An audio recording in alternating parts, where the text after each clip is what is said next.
Bueno, muy bien. Vamos a dar entonces algunos conceptos respecto del accidente cerebrovascular. Quedará pendiente el repaso anatómico, embriológico y de malformaciones congénitas que correspondía al módulo de hoy.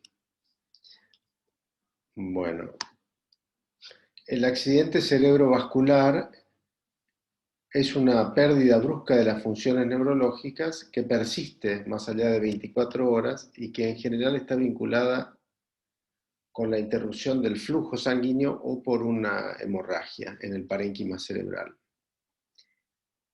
Esa ventana de 24 horas que tenemos la chance de que los síntomas retrograden, denominamos periodo isquémico transitorio, es decir, que si se produce una falla neurológica pero se restablece antes de las 24 horas, llamamos TIA o accidente isquémico transitorio.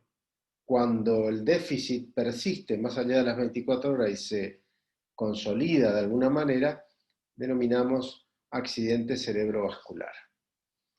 Ustedes probablemente sepan ya que la mayoría de los accidentes cerebrovasculares son isquémicos, es decir, por falta de irrigación sanguínea, y una menor parte, aproximadamente el 20%, son de carácter hemorrágico. Esta división divisoria de aguas es fundamental al momento de hacer el diagnóstico del tratamiento y del pronóstico del paciente.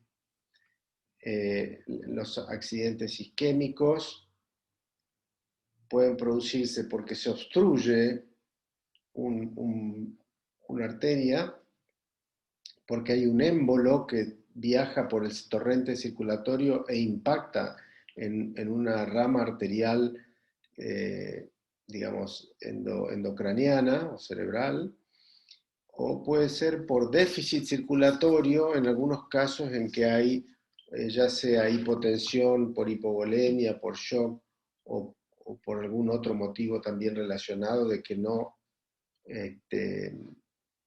de que no llega suficiente torrente sanguíneo al sistema nervioso central. La hemorragia, los accidentes hemorrágicos generalmente se producen por sangrado espontáneo que puede producirse en el parénquima cerebral o puede producirse en el espacio subaracnoideo, donde viajan las estructuras vasculares de mayor calibre, a expensas de malformaciones vasculares, ¿no? Que por ejemplo las más frecuentes son malformaciones aneurismáticas.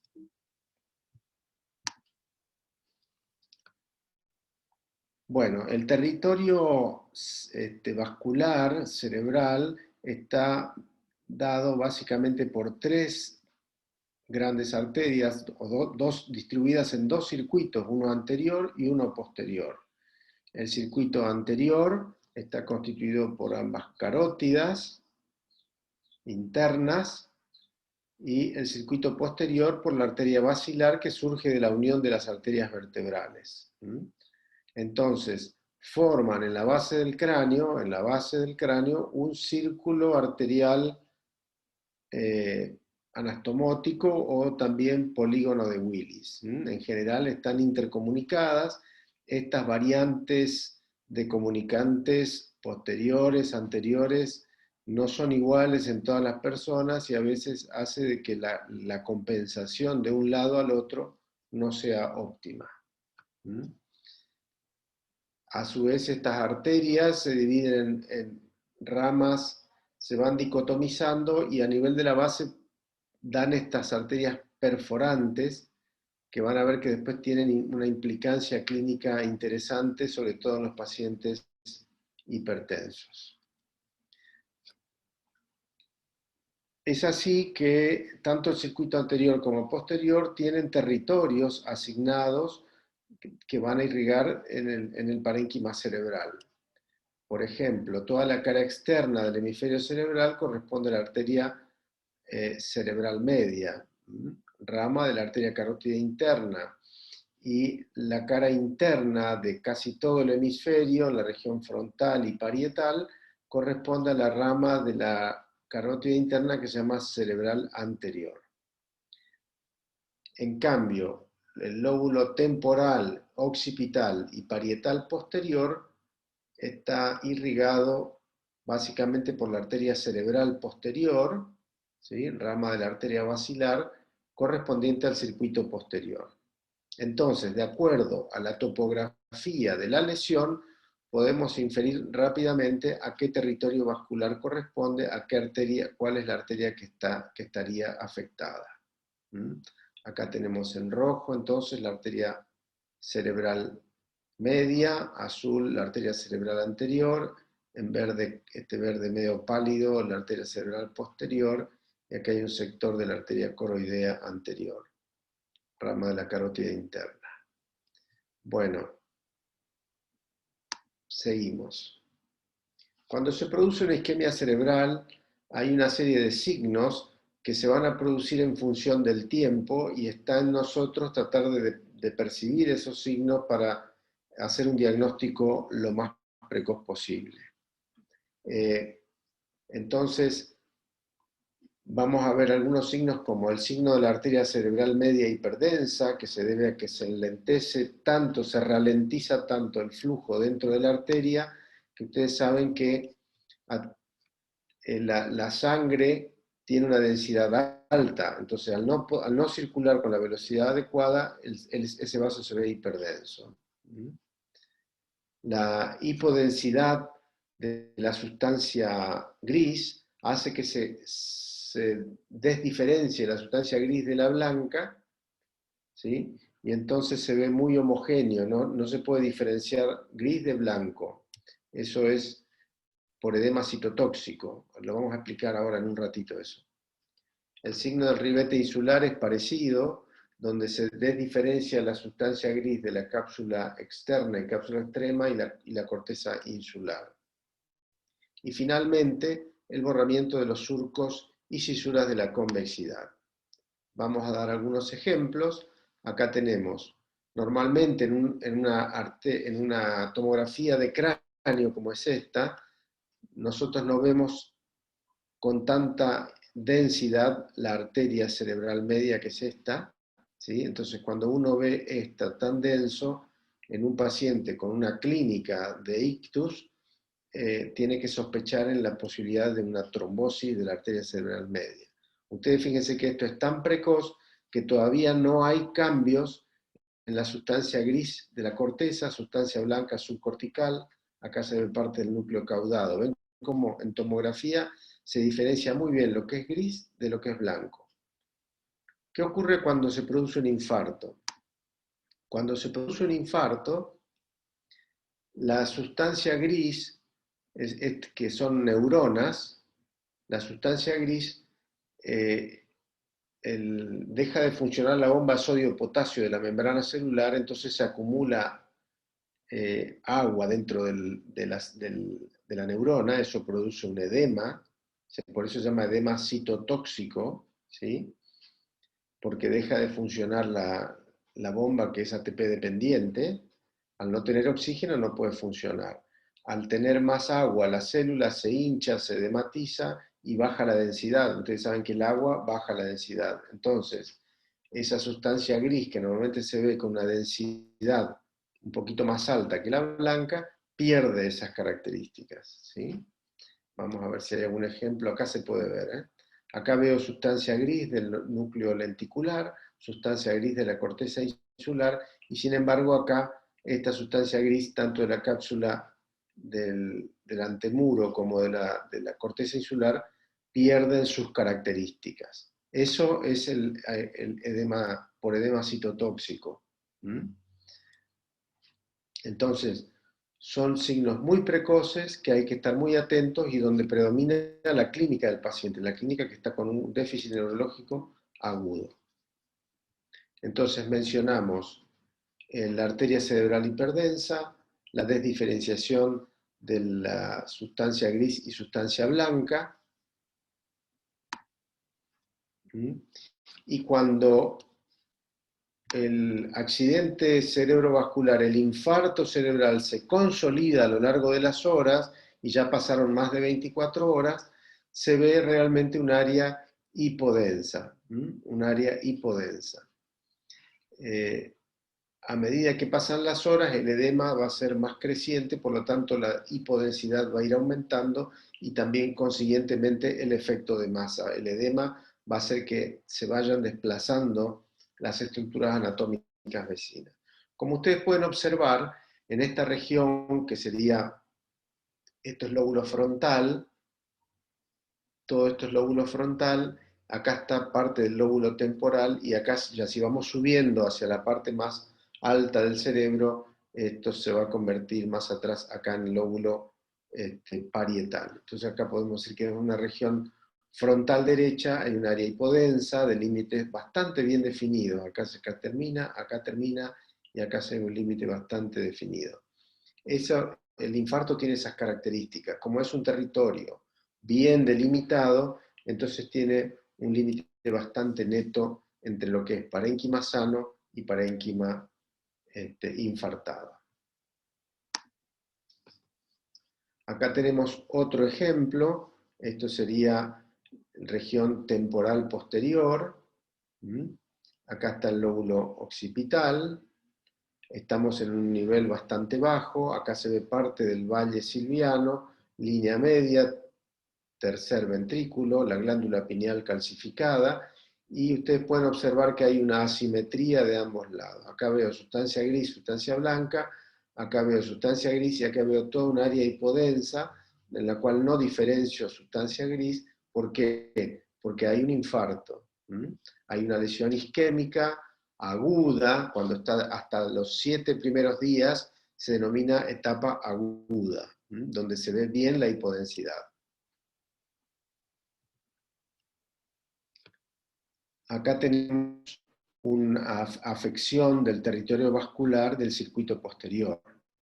Entonces, tenemos las arterias cerebrales, las arterias vertebrales, que se unen para dar el tronco basilar, que va a pasar más o menos por esta zona, ¿sí?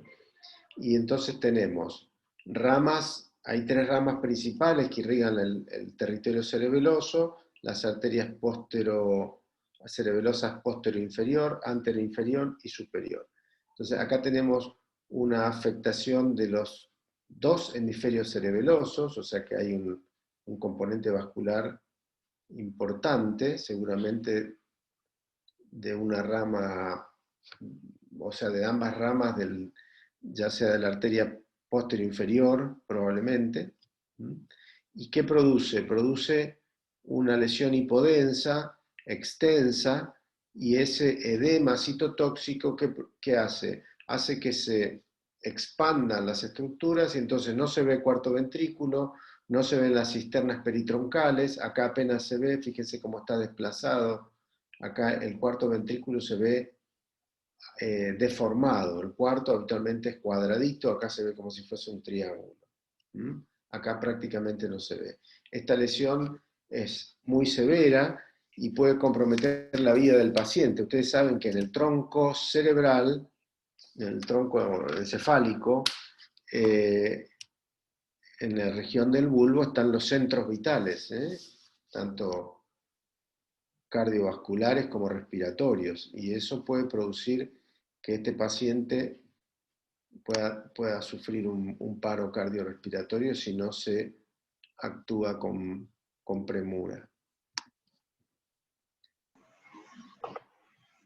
Bueno, volviendo a la traducción en la imagen tomográfica de la afección de los distintos territorios, acá podemos ver muy esquemáticamente cuando se afecta el territorio de la arteria cerebral media, que irriga la parte medial de ambos hemisferios cerebrales, todo el lóbulo frontal hasta la región parietal.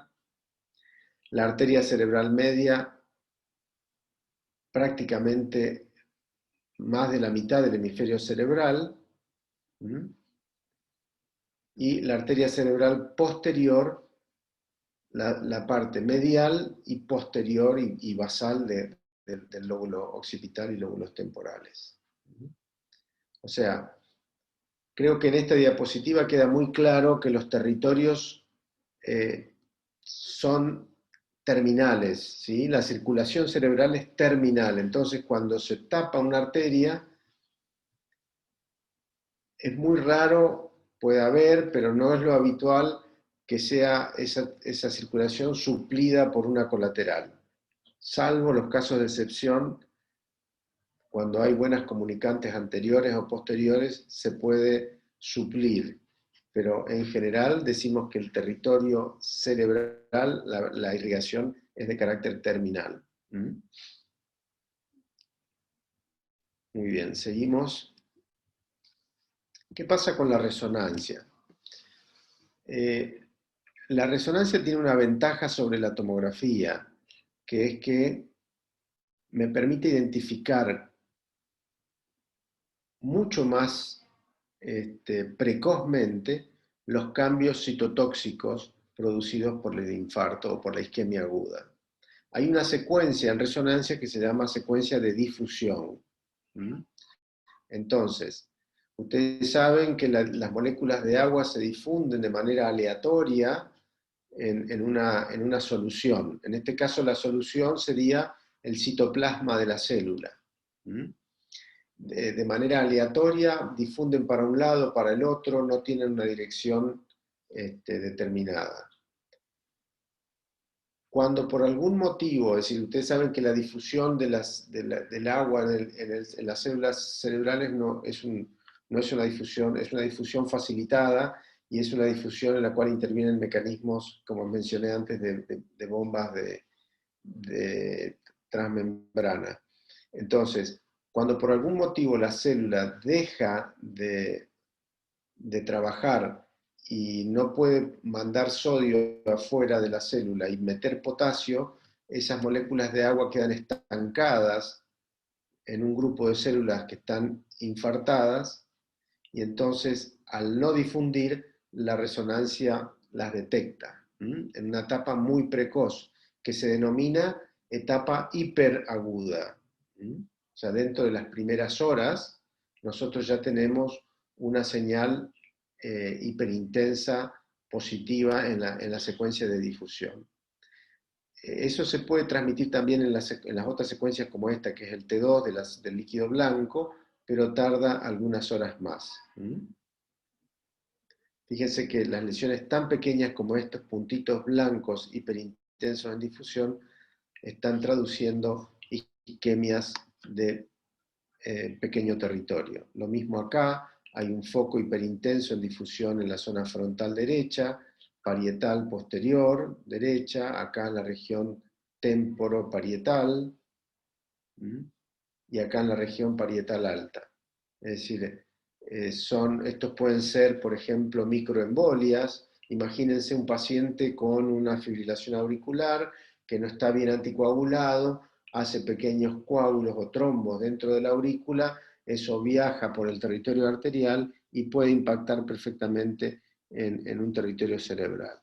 También puede ser un paciente con un accidente de placa, en una carótida, en este caso el lado derecho, tiene una placa de ateroma, hace un accidente de placa, la placa se rompe, produce adherencia de plaquetas y desprendimiento de pequeños trombos y coágulos que viajan y se impactan.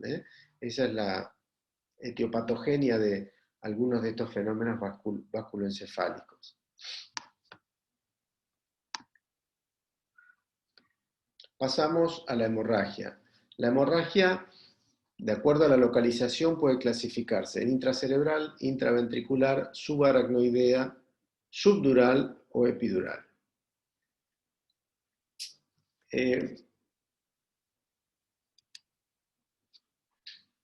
En general está asociado a pacientes con hipertensión arterial, es el enemigo número 1 de las arterias, ¿sí?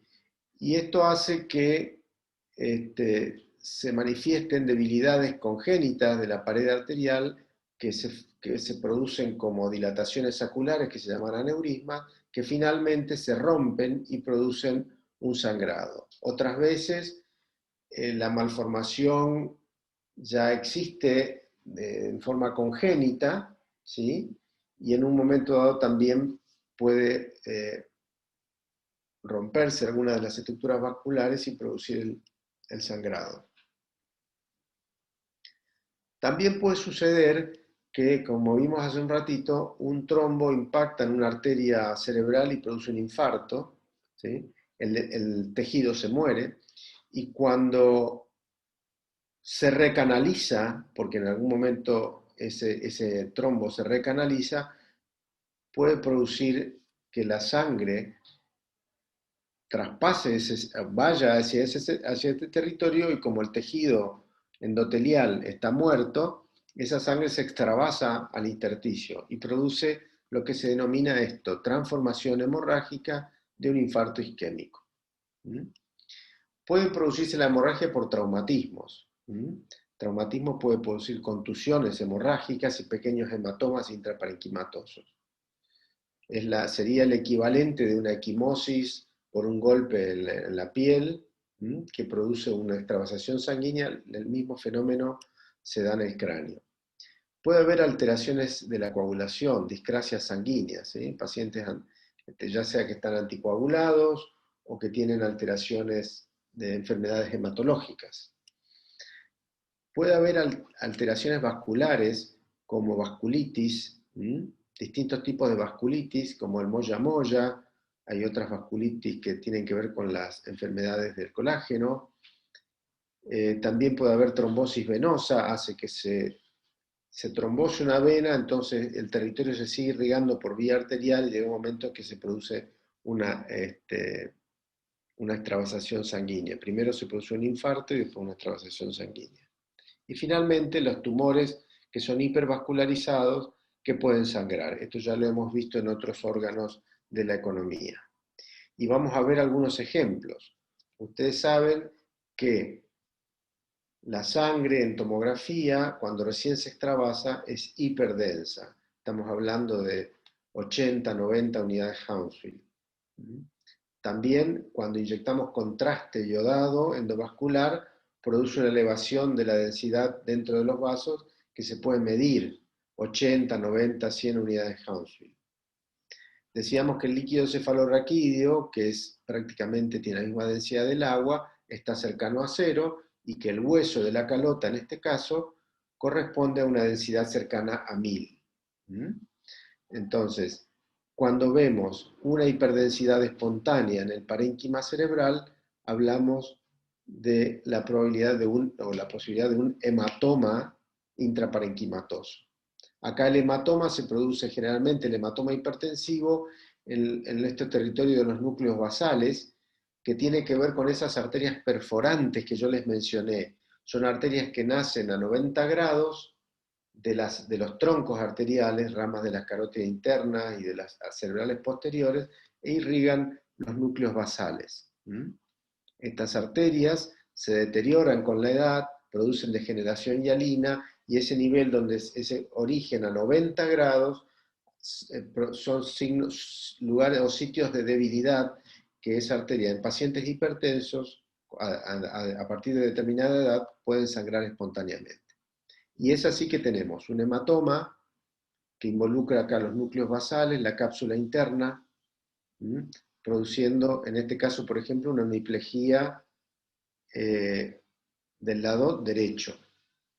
Siempre el lado opuesto, porque las fibras motoras se decusan y van a inervar las fibras motoras de la mitad contralateral, o los músculos de la mitad contralateral.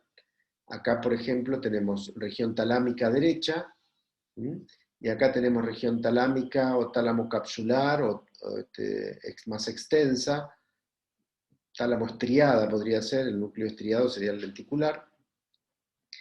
Y cuando la sangre es de tal volumen, se extravasa al sistema ventricular, ¿sí? Entonces, eso se llama, entre comillas, volcado ventricular. La sangre se vuelca al sistema ventricular, descomprime, y entonces el paciente puede tener una mejoría transitoria. Hasta que obviamente es transitoria, porque después se produce una hidrocefalia y el ACV, el cuadro sigue su evolución.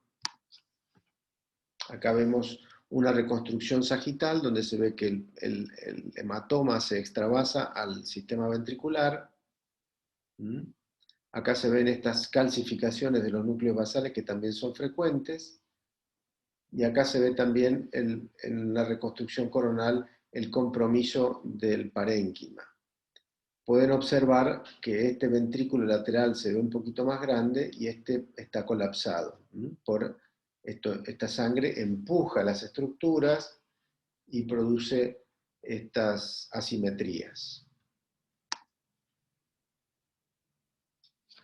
Bueno, a medida que pasa el tiempo, la hemoglobina que conforma la sangre se va degradando, pierde sus propiedades y se va haciendo cada vez menos densa. Se va haciendo menos densa. Entonces va a haber un momento en que esto se va palideciendo a los 7 días, a los 15 días prácticamente se ve muy poquito del hematoma, sin embargo el área hipodensa es un poquito más extensa, como ustedes pueden observar, porque es parte del edema perilesional. Eso lo pueden observar como el ventrículo acá tiene un tamaño, después se va achicando y acá prácticamente se colapsa todo, desplaza un poquito la línea media, todo eso se llama efecto de masa. El hematoma más el edema perihematoma empuja las estructuras y produce un efecto de masa. Cuando eso va evolucionando, no solo se hace hipodenso, sino que el edema disminuye y prácticamente al mes, fíjense que ya no se identifica la densidad del hematoma y el tejido se retrajo, ese parénquima se retrajo y queda inclusive un poco más grande el ventrículo de ese lado porque trata de reemplazar ese defecto o ese espacio que dejan el tejido infartado. Es decir, parte del tejido de las células que mueren dejan lugar que se va rellenando por la cicatriz. La cicatriz en el tejido cerebral, en el tejido encefálico, se denomina gliosis. Las células de la glía van haciendo toda esta cicatriz que queda con una lesión hipodensa secuelar y retráctil, porque este ventrículo se va a hacer un poquito más grande. O sea que, recapitulando, podemos decir que tanto el edema como la gliosis cicatrizal son hipodensos, sin embargo, este empuja y este retrae.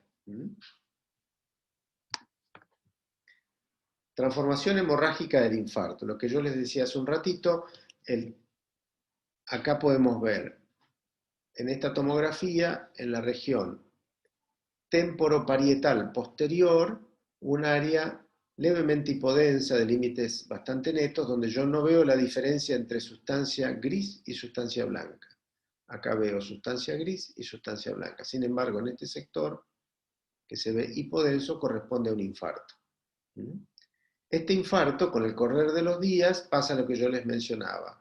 La arteria por algún motivo se repermeabiliza, ya sea porque lo anticoagulan al paciente o porque no le controlan bien la presión arterial. Entonces, esa sangre logra vencer la resistencia del tejido muerto y produce una extravasación en el tejido, en el sitio del infarto. Esto se llama transformación hemorrágica. O sea que no todos los infartos van a ser siempre hipodensos, sino que en algún momento pueden transformarse en hemorrágicos o hiperdensos. Esto es lo mismo en un corte un poquito más cefálico. Un detalle a tener en cuenta, fíjense que este paciente tiene un hematoma en las partes blandas. Probablemente cuando hizo el infarto se cayó y se golpeó la cabeza contra el piso, contra alguna estructura, algún mueble. Entonces, ojo con los traumatismos de cráneo porque en este caso este hematoma es una consecuencia del ACV. No, no hay que subestimar cualquier traumatismo de cráneo, sobre todo en personas añosas. Bueno, este cuadrito lo que trata de explicar es cómo se comporta la hemoglobina a medida que pasan los días. Eso lo vamos a ver después en el práctico la semana que viene, pero, por ejemplo, en el hematoma hiperagudo se ve como si fuese, podríamos decir, agua. Isointenso en T1, hiperintenso en T2. A medida que pasa el tiempo, el T1, sobre todo en la etapa subaguda, se va haciendo hiperintenso. Yo les había mencionado en las clases de pelvis, por ejemplo, que podíamos ver quistes hemorrágicos hiperintensos en T1. Bueno, acá se da el mismo fenómeno, pero nada más que no se da en los primeros 3 o 4 días, sino que se da a partir del cuarto o quinto día en que se ve hiperintenso en T1. Lo mismo en el subagudo tardío y recién cambia a hipointenso en el crónico. Bueno, esto lo podemos ver después. Vamos a ver algunos ejemplos acá. Acá se ve isointenso en T1, hiperintenso en T2, menos de un día. Es un hematoma hiperagudo. Lo mismo acá, un hematoma agudo, en los primeros días se ve hipo T1, hipo T2. Sin embargo, a medida que pasan los días, ya en el T1 se ve hiperintenso por la metahemoglobina. Se degrada y el grupo hemo, una vez que se degrada, se va haciendo hiperintenso en T1. Acá se ve hiper. Y el subagudo tardío se va a ver también hiperintenso, muy parecido a este. Finalmente, cuando es crónico, desaparece el hematoma y se ven restos de hemosiderina. Entonces la hemosiderina se ve hipointensa en T2 y en T1. Y vemos como acá se produjo una retracción y agrandó el tamaño del ventrículo lateral. Pasamos a la hemorragia subaracnoidea.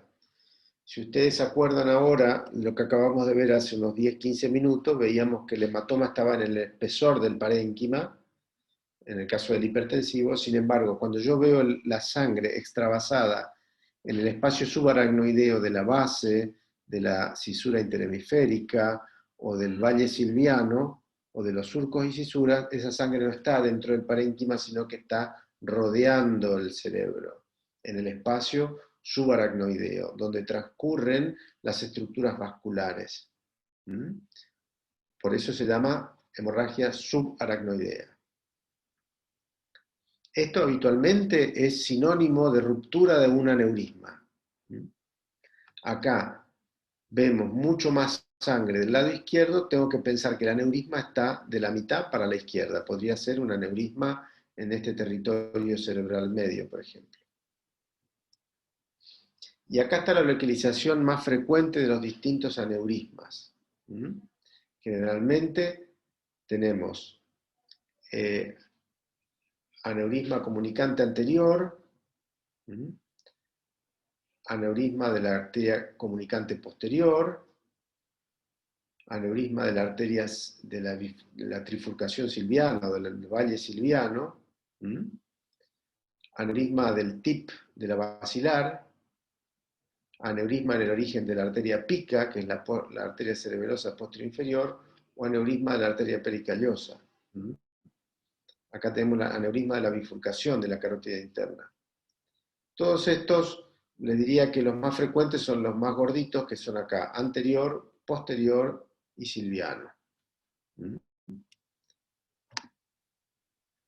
Acá pueden observar el mismo fenómeno que vimos en la diapositiva anterior. Se ve la sangre en las cisternas supracelares y basales, lo mismo acá, sangre rodeando el mesencéfalo y en el valle silviano derecho. O sea que tengo que interpretar que probablemente el aneurisma esté acá, porque acá es donde hay más sangre. ¿Cuál es el tratamiento? El tratamiento de los aneurismas pueden ser un clipado, le ponen un clip, que es este ganchito que se ve acá, como el clip que se usa para sujetar los papeles, nada más que es como un broche de ropa o una pinza que lo que hace es, como su nombre lo dice, clipa el cuello del aneurisma.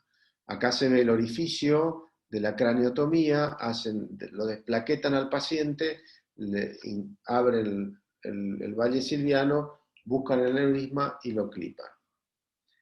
Habitualmente siempre hay una secuela de una isquemia en el territorio afectado, pero al paciente se le soluciona el problema. Esto no siempre se puede hacer.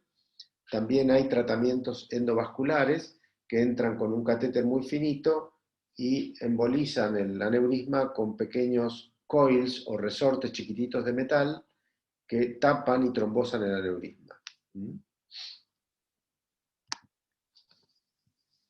Malformación arteriovenosa. La malformación arteriovenosa se caracteriza, es una malformación habitualmente congénita, en la cual hay un ovillo vascular anormal que tiene una arteria aferente, que es la que alimenta el ovillo, y un vaso eferente, que es el que lleva la sangre al territorio venoso. En esta angiografía digital vemos la arteria carótida interna, rama cerebral anterior, acá está la rama silviana, y acá se ve un vaso tortuoso de gran calibre que alimenta este ovillo vascular, que es una malformación arteriovenosa. Y se ve salir el vaso eferente que va hacia el seno longitudinal superior. Entonces, arteria eferente, núcleo de la malformación o ovillo vascular o malformación propiamente dicha, y vaso eferente. Generalmente este vaso es arterial y este vaso es venoso. Acá tenemos un ejemplo. Cuando el hematoma se produce intraparenquimatoso en agudo en la tomografía computada, yo no puedo certificar que sea una malformación. Lo puedo sospechar, porque el territorio no es el habitual de los pacientes hipertensos, que eran los núcleos basales. Entonces, ahí tengo que completar, ya sea con una resonancia, con una angioresonancia o con una angiografía, directamente una angiografía cerebral. En la resonancia se ve el ovillo vascular, y generalmente las estructuras vasculares se ven con señal de vacío de flujo, se ven negros, porque los protones que circulan ahí de esas moléculas de la sangre no quedan quietas, entonces no pueden estimularse. Cuando se estimula una, cuando quieren recoger la señal ya no está, viene otra, y entonces se ven como estructuras que se llama con vacío de flujo, vacío de señal.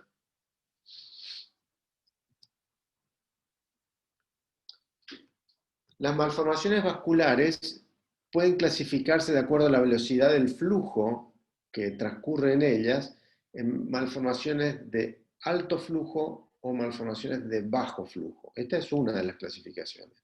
La que vimos recién, estas en general suelen ser malformaciones de alto flujo, muy vascularizadas. En cambio hay otras, como los cavernomas, que son malformaciones de bajo flujo. El cavernoma sería el equivalente del hemangioma cavernoso del hígado. Es un ovillo vascular con endotelios, sinusoides, que tienen flujo muy lento y que entonces solamente se ven que cuando eventualmente suelen sangrar, pero en general tienen menor probabilidad de sangrado que otras malformaciones de mayor flujo o que otras malformaciones como los aneurismas. Entonces, podemos ver en tomografía, cuando hay sangrado se ve denso, si no, prácticamente se ve una señal hipodensa o inclusive se puede ver calcio. Acá en resonancia se ve un área como si fuese una transformación quística y áreas hipointensas que pueden ser hemosiderina. Acá también hemosiderina, esto significa que ahí hubo un microsangrado en algún momento y yo lo que estoy viendo es la secuela. Pasamos a otro capítulo, que es cuando la hemorragia se produce en las capas meningias, ya sea por fuera o por dentro de la dura madre. Cuando se producen de la dura madre hacia afuera, afuera, epidural, se produce un hematoma que diseca la dura madre y produce esta forma lenticular convexa hacia adentro. Se ve muy denso porque esta extravasación es aguda, por lo tanto va a tener 60, 70, 80 unidades de Hounsfield, y habitualmente son de evolución rápida porque la arteria que se compromete es una arteria, mejor dicho, es un vaso arterial. generalmente rama de la arteria meningia media. Y se produce cuando hay traumatismos de cráneo. Entonces se rompe la calota, se fractura, lesiona una pequeña arteria rama de la meningia media y empieza a producirse ese hematoma con un sangrado activo que en pocas horas, si no se resuelve, puede llevar al paciente a la muerte. Acá ven como un hematoma quizás no tan grande produce un efecto tremendo de masa con obliteración de todos los surcos y cisuras, no se distingue surco, la línea media está desplazada y el sistema ventricular totalmente colapsado. Lo mismo pasa acá no se ve muy bien, pero acá hay una fractura, entonces produce la ruptura de esa rama arterial y produce el hematoma epidural. Esto es una emergencia, así que los que andan en moto, por favor usen casco, porque la mayoría de esos traumatismos son por accidentes de moto. Cuando el sangrado se produce entre la dura madre y la aracnoides, se llama subdural, por debajo de la dura madre.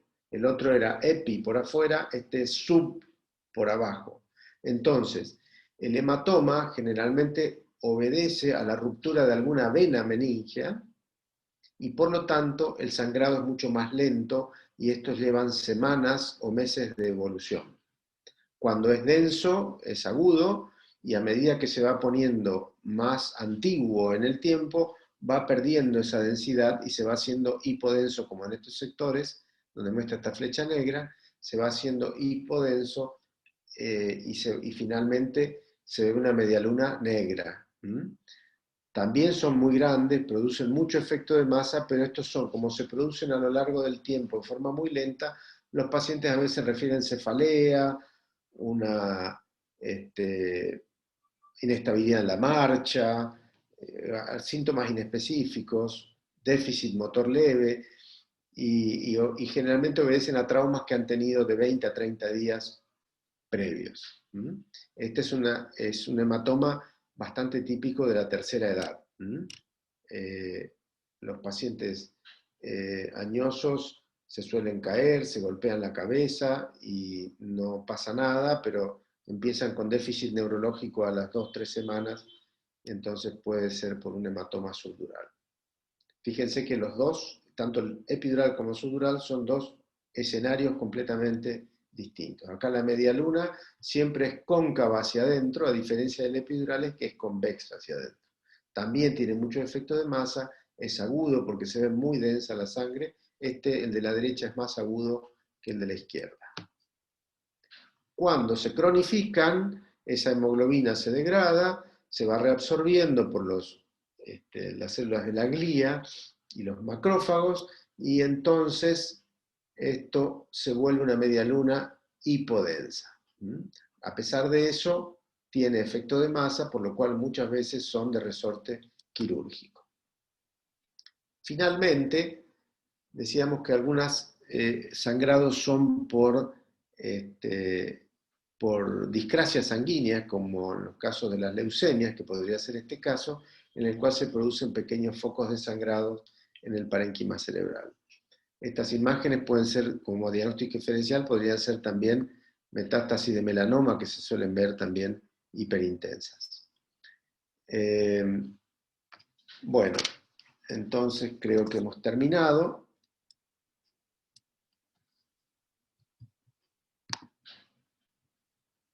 Si no se durmieron, vamos a recapitular que... Voy a suspender la grabación. Ahí está.